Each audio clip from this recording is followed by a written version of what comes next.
Hello and welcome to this installment of Vox Machina.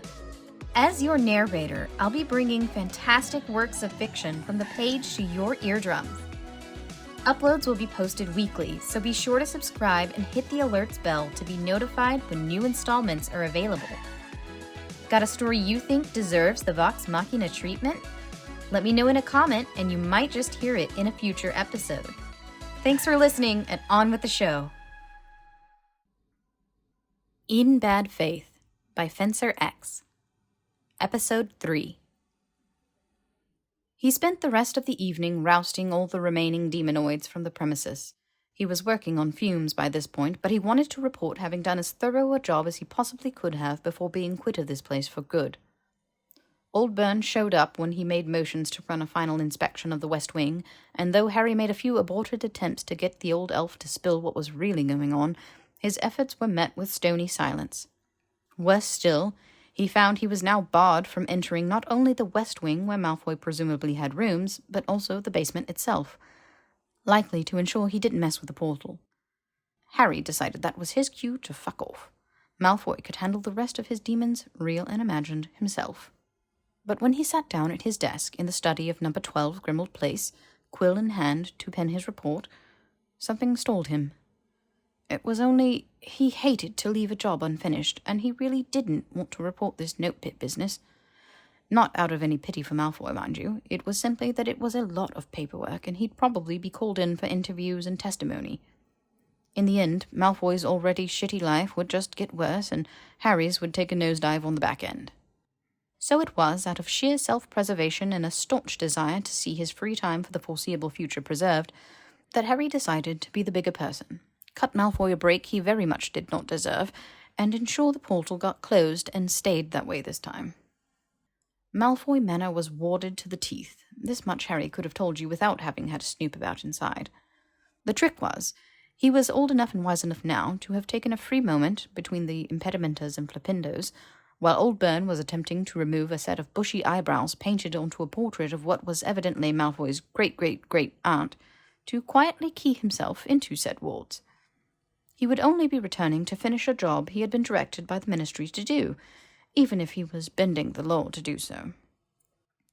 Thus, praying that old Burn followed the mantra of early to bed, early to rise, like most elderly folks, Harry slipped the copy of Exorcism and Other Evil Essentials on loan from the Ministry archives and deliberated on his destination with determination, popping into existence safely at the foot of the staircase leading down into the dark, dank Malfoy dungeons. The note pit still shone with an unearthly green light, and a few more imps had crawled their way out of the portal and were presently fighting over a rat skeleton in the corner. Harry decided he'd deal with the portal first before dispatching them, because there was a long, writhing tentacle flailing about worrisomely from the portal mouth, and he didn't want to wait to find out what it was attached to. A quick 20 minutes, perhaps half an hour of work, and then he'd be done, and Malfoy could figure out this curse business himself, if there even was a curse to begin with. He'd let the Ministry know he'd noted signs of demonic activity in the area in his report, but leave out the part about the portal, so Malfoy might be discouraged from attempting to open it again. If he did and got caught, well, that was on him. Harry managed the preparations for the portal closure in relative peace, undisturbed by old Burn or any other house elves. Were there any other house elves around? Harry hadn't seen any in his time here thus far, and had just finished setting up the candles for what the book called the Ritual of Binding, when the chill silence of the night was rent by a loud, wailing screech of pain. It echoed through the halls of the manor, strident and agonized, followed by a string of uncontrolled guttural sobs that rang in Harry's ears. He was immediately on his feet, wand in hand, whipping around in the dim light cast by the candles and the portal itself. But the sound had not come from the dungeon, or even the first floor, it seemed. Piercing though the scream had been, it had been muffled by walls and distance. Harry stood, frozen, straining his ears until there came another bellowed wail, and then he was mounting the steps 2 at a time, quickly and quietly moving through the manor with purpose. It didn't sound like Malfoy, and he doubted it was old Burn.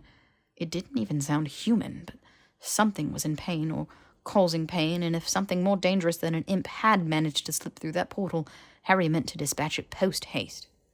He followed the pained moaning up the grand staircase and into the West Wing, arriving at the door of what he was certain had to be Malfoy's bedroom.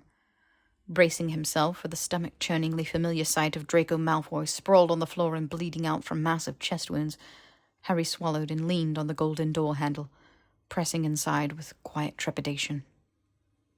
He didn't quite know what he was looking at. It was Malfoy, but it wasn't Malfoy. It was some twisted, writhing heap of bone and flesh, legs bent unnaturally at the knee and spine snapped entirely backwards, head thrown back with that waterfall of silvery hair pooling behind him like a long white tail. His mouth hung open in a silent scream and his chest was heaving, but nothing was coming out. He still wore that thin shift of a robe, but it was hanging off of him and the exposed skin was pimpling with that odd rash Harry had noticed before, except the rash was bubbling, boiling, popping, as spines pushed their way through his skin and then expanded into a carpet of soft white down that blanketed every inch of him. Malfoy was caught in the midst of some horrific transformation, and Harry hadn't a clue what to do. Was this Adamagecraft gone wrong, or was one of the demons responsible? Had he opened a letter from an ill-wisher and been struck by a curse? Whatever the cause, the result was the same. Malfoy, rasping and croaking incomprehensibly, reaching out for Harry with fingers that ended in nasty, scaly claws as strange magic racked his body. Lost as to how he could possibly help, Harry rushed to Malfoy's side, dropping to his knees and considering only a moment before he laid his hands gently on Malfoy's shuddering, bony shoulders. "You'll be all right, Malfoy. We'll get you some help." But really, what the hell was he going to do? Expelliarmus probably wasn't going to do much here. "Burn! Old Burn!" he called, hoping and praying that the elf would at least care enough for his master to obey Harry's orders to go and get help. Hermione would not appreciate such a late house call, but she could ream Harry out for it in the morning. Blessedly, Old Burn popped into existence just at Harry's side, surveying Malfoy's sad, twisted state with a frown. "The Ministry Oath is not being allowed in the Master's bedroom suite, as Old Burn has surely told him many a time." Malfoy lashed out with a grotesquely long arm, nearly braining Old Burn, but he seemed unfazed. "Old Burn is also wondering how the Ministry Oath gained entrance to the manor at this very late hour." "Does that really seem more than important right this moment?" Harry gave Malfoy's shoulders a shake. "Look at the state of him. He's dying." Old Burn only deepened his frown. "No, Master is not dying. It is only being one of his fits. There is nothing Old Burn or the Ministry Oath can do for him." "A fit? What part of this looks like a fit? Look at him!" But the old elf only shook his head and began to toddle from the room. "Old Burn is advising the Ministry Oath to look at him." Baffled and frustrated, Harry gave a long whine, but then he did look, made himself take in the sad, sorry state of Malfoy. He saw the neck elongating like a noodle, the hair fanned out and fluffing, the knees bent all wrong and drawing up against his chest, and everything shrinking, coiling down in on itself into a small white blotch on the dark wood floor, until Harry was staring at not the horrifically contorted form of a fully grown man, but a dazzling white peacock, splayed out flat on the floor and panting heavily. Lashes fluttered repeatedly over its beady black eyes, and it warbled pitifully, a keening thing that made Harry's ears ring. He scrambled forward and gently gathered the pitiful creature into his arms, looking to Old Burn for guidance, but the elf was gone. At a loss, Harry eased onto the bed, kicking off his trainers as he did so, and settled back against the 30 pillows it looked like Malfoy slept with. The peacock continued to wobble faintly, and as he cradled it, Harry could feel its heart pounding in its chest, a rapid thrum that would not abate until Harry began stroking its back, rearranging the mussed feathers and taking great care not to crush the long train of its tail that hung off the side of the bed now. What the hell was he doing? What the hell was Malfoy doing? Harry's initial assumption that this had been a spell gone wrong, or a curse gone right, had flown, no pun intended, right out the door when Old Burn had dismissed this as one of his master's fits. That suggested this was not the first time this had happened, and therefore would probably not be the last. The worst of it, at least, seemed to have passed, as far as Harry could tell, and for now, the peacock had succumbed to the exhaustion of the transformation and passed out in Harry's arms. Harry continued absently stroking the creature, his own racing heart finally beginning to calm as he felt it slip into slumber until, at length, Harry too nodded off. When he woke the next morning, the warmth of the peacock had been replaced by the warmth of another human body, and Harry blearily blinked his eyes, trying to place where he was and who he was with. He was not in the habit of sleeping around, or even sleeping not around, not lately at least, and he certainly would have remembered being invited home by someone with such luxurious taste. From the luxe furnishings to the silky smooth bed sheets to the scent of fresh linen and a dark musky cologne that smelled like it cost more than Harry would eventually be making once he was made a proper Oh, fuck. He wasn't an aura. He was just a trainee, and this was Malfoy Manor, which he'd been tasked to de-doxy, except there were no doxies, just a note pit, and an ill-mannered house elf, and a buck-naked Draco Malfoy, nude but for the twisted bedsheets and a shower of snow-white feathers around him, curled around Harry's torso and presently nuzzling his neck. Harry held his breath, listening for signs of stirring from Malfoy, but all he heard was soft, even breathing. Excellent. Perhaps he could just disapparate from here. No awkward morning after horrific transformation conversation necessary. He squirmed in place, struggling to palm his wand with the one free hand he had that wasn't presently stuck under Malfoy's soft, smooth bum. "Old Burn," Malfoy mumbled grumpily. "Old Burn, fetch grandfather's pepper up. Don't bother pouring a dram, just bring the whole bottle." Old Burn appeared with a sharp crack just at the bedside, holding a dark amber bottle in one hand up for Malfoy to take, and Harry dared not move a muscle, deliberating with all of his might in an effort to wandlessly remove himself from the premises before Malfoy's sleep-addled brain realized he wasn't alone in his bed. What the fuck? And then Harry was falling, shoved bodily from the bed and onto the floor, where he landed in a painful pile of limbs while Malfoy roared, "What the fuck are you doing in my bedroom, Potter?" There came the sound of mad scrambling as Harry made a desperate effort to reorientate himself from the fall. God, he hoped he hadn't landed on his wand and snapped it again. And then there was a wand being pointed right at his nose, Malfoy's face flushed red with anger looming behind it. "You have 5 seconds to explain yourself, and it'd better be a good one." He had the bedsheets drawn up to just under his chin, clutched tight to protect his modesty, and his voice was trembling with what Harry suspected to be righteous fury. It took most of the 5 seconds for Harry to collect himself, squinting up at Malfoy, who appeared nearly as ghost-white in the bright morning light as the peacock had. "I'm asking myself the same thing right about now." This was clearly not the answer Malfoy had been looking for, as he whipped his wand and Harry went flying into the far wall. "Out! Get out!" The door slammed open seemingly on its own, and Harry found himself heaved through it, landing hard on his shoulder before rolling a few more feet. "Old Burn!" Malfoy bellowed, and the elf appeared at his feet. "Get this fucker off my property, and see that he does not return, or it's your ears under an iron." "Of course, master," Old Burn said in his most obsequious voice, and Harry found himself promptly hoisted into the air by his feet and levitated down the hall to the grand staircase, heading for the door. "What? Don't you think maybe we should just... Malfoy!" He squirmed in place, but Malfoy had already shut his bedroom door by now, and Old Burn's magic was not to be trifled with. "Let me go, Old Burn. I need to talk..." "The Ministry Oath is having worn out his welcome. He will not be bothering the master again. Old Burn will see to it." "Come on. You saw the state he was in. Clearly something's wrong with Malfoy, and I might be able to help." "Old Burn has learned," the elf said, "that the Malfoys are being most insistent on taking care of themselves, come what may." And with that, Harry was deposited on the front step of the manor with the door slammed in his face.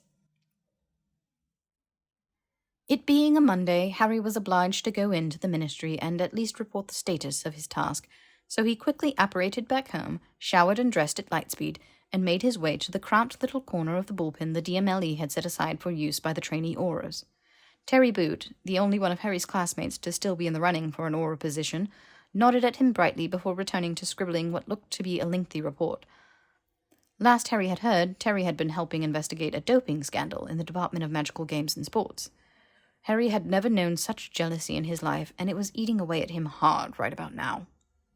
He reported back to the Pest Advisory Board after the morning meeting, turning in his hastily scrawled report. Successfully dedoxied the site, no further signs of infestation noted. And accepting a new assignment that involved breaking up a FUPA trafficking ring. He couldn't wait until the fall semester, when he'd get a new rotation and could bid a not-so-fond farewell to the Department for the Regulation and Control of Magical Creatures. As soon as the workday ended, though, Harry nipped home to change out of his uniform and feed and water his Beelzebub, and then he was heading back to Malfoy Manor because he was positively brimming with questions, and he was going to get some answers if it was the last thing he did. Except somehow Malfoy, or really more likely old Byrne, had uncovered his tampering with the wards and restored the manor's security, for he kept getting kicked back to Grimmauld Place each time he attempted to apparate. Well, there was more than one way to pluck a peacock. It was old Byrne once again who answered when Harry knocked on the door, and Harry nearly lost a toe bracing his foot in the jamb when old Byrne immediately moved to slam the door in his face. Old Byrne was being quite clear this morning that the Ministry Oath is no longer welcome. But you see, I'm in plainclothes today, not here on ministry business at all. Bog-standard oaths are not being welcome either. Harry braced his hand against the door now, leaning forward to put himself closer to eye level with old Byrne. Listen, you and I both know there's something up with him. Something he's clearly not equal to handling on his own. And yes, I know you just fed me that line about Malfoy's preferring to manage the business privately, but you're supposed to take care of him, right? And sometimes that means doing things for the people we care about that they might not appreciate at the moment, but will surely thank us for later. Old Byrne's mouth twisted into a deep scowl, but he was no longer leaning quite so heavily on the door, so Harry pressed his luck. Just pretend you never noticed I keyed myself into the wards and say I slipped in somehow you can't figure. I'll handle the rest. Old Byrne seemed very cross at the idea he might not notice something so key to manor security, but after a long, tense moment, he allowed Harry to make his way inside. The master is napping in his study at this hour, old Byrne explained as he led Harry through the manor, presumably less because Harry might get lost and more to ensure that he didn't wander where he wasn't meant to be. Again. Napping? In his study? Any reason he's not in his bedroom? The master is not lazing about in bed all day like some bog-standard oafs. He is deep into his research. Only he is not sleeping well some nights, so he is on occasion nodding off. Some nights? Harry asked, and even in the low light he could see old Byrne grimace. Most nights, he corrected. So this was a regular occurrence then? Frequent, even? What's he researching? Harry asked, but old Byrne did not deign to respond, only stepping aside to give Harry a wide berth when they reached the landing just outside of Malfoy's study. Well, nothing for it but to ask the man of the hour himself. He gave old Byrne a nod of thanks, but the elf was already shuffling away, perhaps not wanting to be around when Malfoy inevitably tried to hex Harry or chuck another paperweight at his head. Deeming the one scar on his forehead more than enough trouble to deal with already, he decided to choose his words carefully this time and maybe not purposefully rile Malfoy up. Harry gave a soft knock, not wanting to startle Malfoy for a second time that day, and carefully eased the door open. Malfoy, though, was indeed napping at his desk, and in the still quiet Harry thought he could hear the faint whine of a snore. He cleared his throat and spoke up. "Malfoy, wake up." Malfoy jolted, head snapping up, and there was a piece of parchment attached to his forehead. He snatched it away, blinking blearily, then was instantly on his feet, groping for his wand in the vest pocket of the same flimsy robe he'd worn in every interaction Harry had seen thus far. "What the fuck are you— Easy there." Harry's wand was already in his hand. "I don't want to have to disarm you and put you into the wall, but I'm happy to return the favor from this morning." Malfoy froze but didn't take his eyes off Harry, and Harry motioned for him to take his seat again. "I'm not here to arrest you or harass you about the portal. I only want to talk."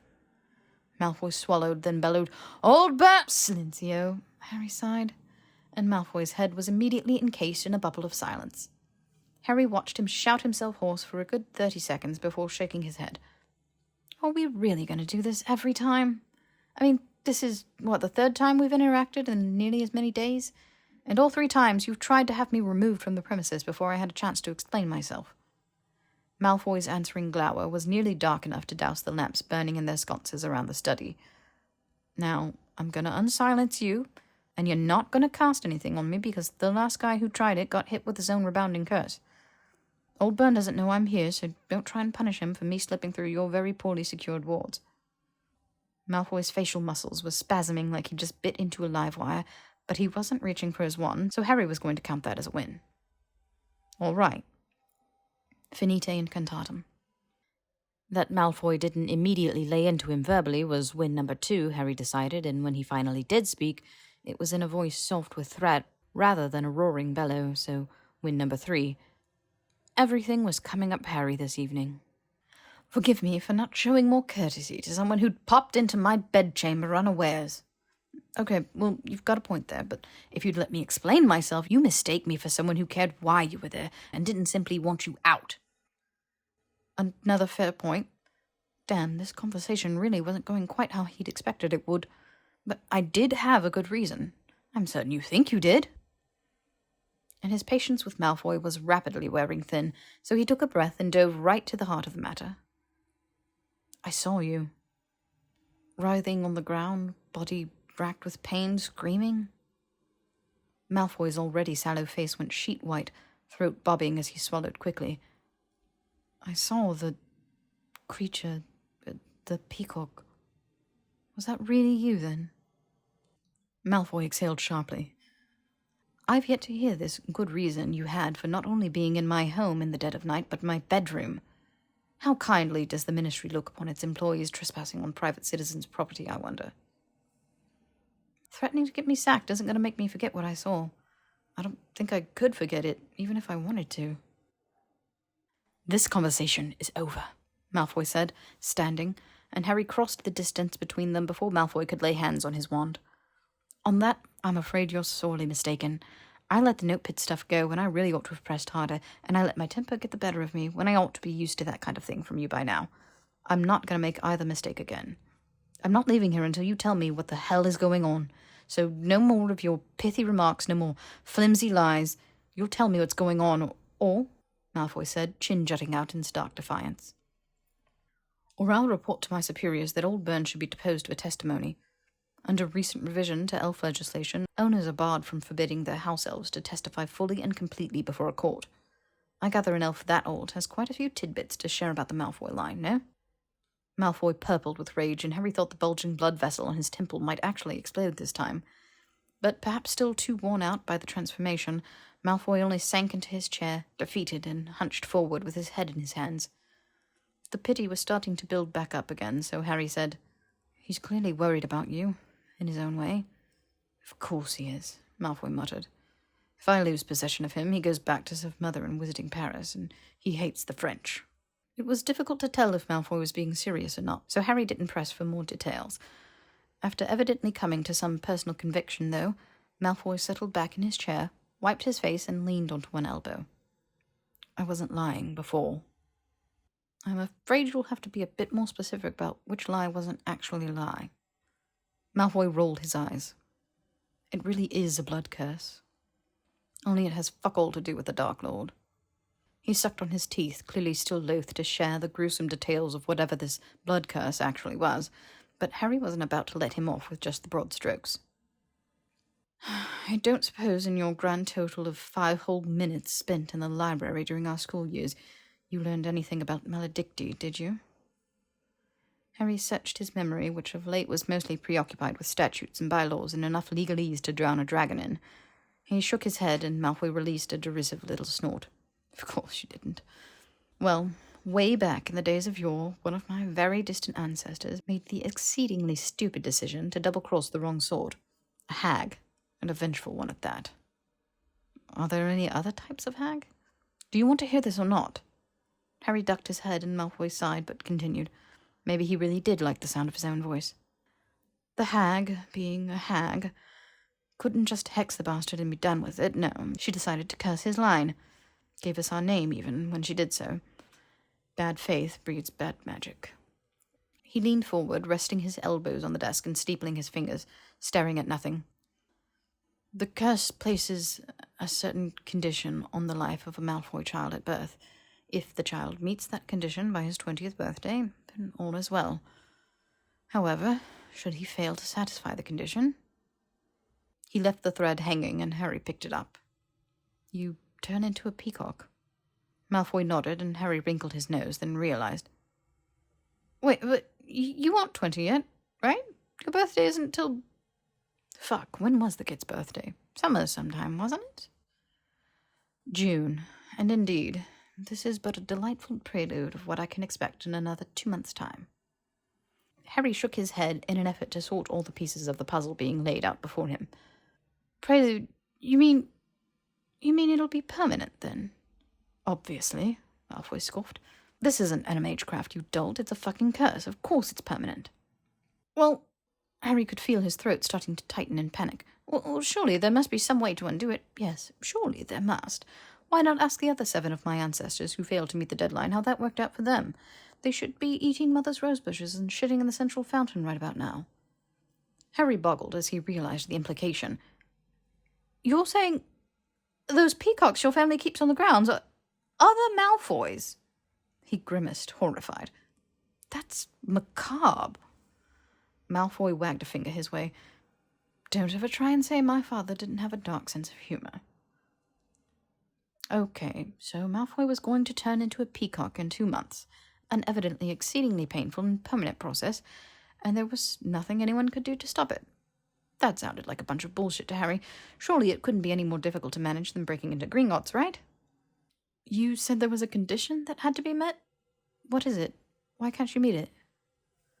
I can't meet it because I can't. That's all you need to know. No, wait, that's actually more than you need to know. So there you have it. Are we done? But no, of course we aren't done. What's the condition? Harry drew up a chair leaning over the desk to meet Malfoy's eye. The hag left a way out, and I'm assuming most of your dad's line managed to meet it fine, so it can't be too tall an order. Do you have to dye your hair purple or something? French kiss the Minister for Magic? Or something really difficult for you lot, like pay your fair share of taxes? Malfoy flashed him a simpering smile. Maybe all of the above. I'll leave it to your imagination. Now, if you'll kindly remove yourself... I'm not going anywhere until you tell me the condition. A loud, sharp crack rent the air between them as Old Burn popped into view atop the desk, drawing himself up to his rather unimpressive full height and reciting in a raspy voice, with his eyes locked with Malfoy's. Oh, body babe, so cool and fair, with precious golden flax for hair, a sin hast thou committed not, but pay you shall within your cot. Should 20 summers pass, and yet no ring upon your finger set, the line of Malfoy long and lean shall vanish henceforth sight unseen. Rage flooded Malfoy's features once more, and he lunged over the desk, making a mad grab for Old Burn, but the elf vanished as quickly as he'd appeared, leaving behind the scent of fresh ozone and the poem's final notes ringing in Harry's ears. I'll fucking murder that little... No ring upon your fingers set, Harry muttered to himself, interrupting Malfoy's grumbling threats. Like a wedding ring? No, any old piece of junk will do. Of course a fucking wedding ring. Malfoy sank dramatically back into the chair. That's the whole damn purpose, to continue the line and thereby continue passing along the curse. So, Harry ran the lines over in his head once more. You have to marry someone by your 20th birthday or you'll turn into a peacock forever. Sharp as a tack you are. Piece that all together by yourself? You were wasted in Gryffindor. Clearly you're a Ravenclaw man. Harry ignored the slight. Well, I mean, you made it sound impossible. That doesn't seem all that difficult to avoid. At least not if you started looking for a spouse more than a matter of weeks before the deadline. Sure, no one wants to be practically forced into a marriage, but... He shrugged. I mean, weren't you and Pansy a thing back in school? Whatever happened to her? She's in Uppsala now, probably neck-deep in muff. Harry didn't know what half the words in that sentence meant.